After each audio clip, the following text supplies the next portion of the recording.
My name is Cage Noor, and I'm going over why obesity should be mitigated and how, as well as how it affects our great nation.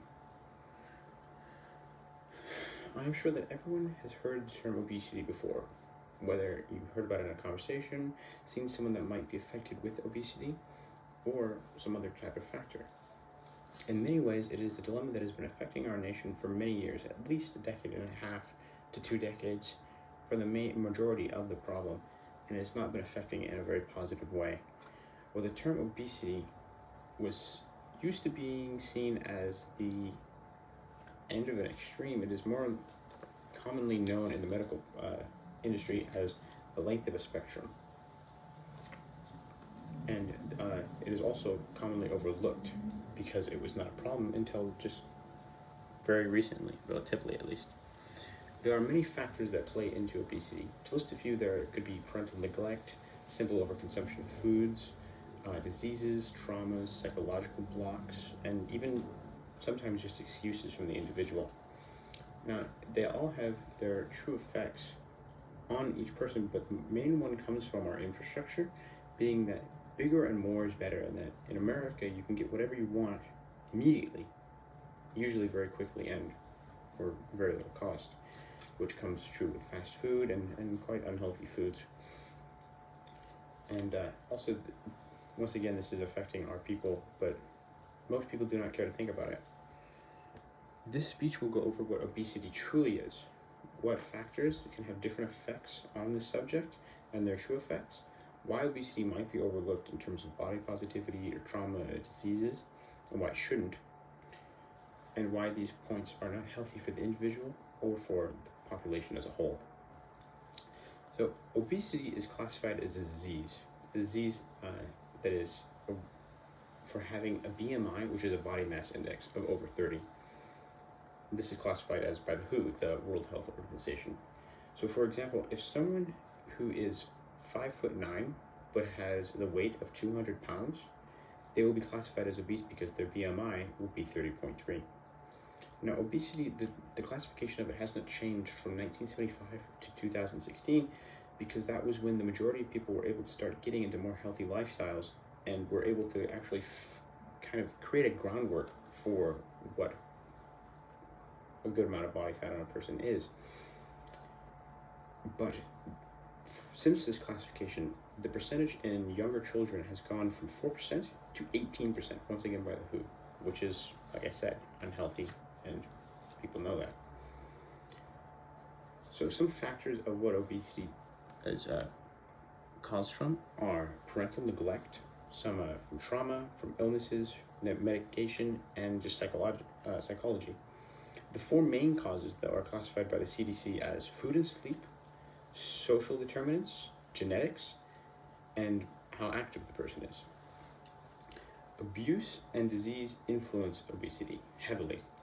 A USC article stated that childhood trauma increases obesity in older individuals, that have now grown up is what I mean by older, by up to 70%.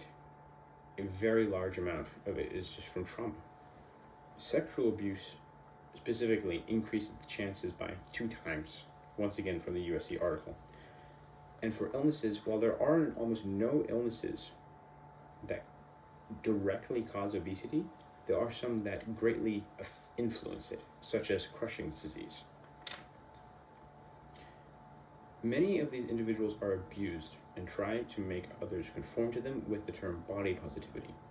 Now, body positivity started out with a way for like burn victims or veterans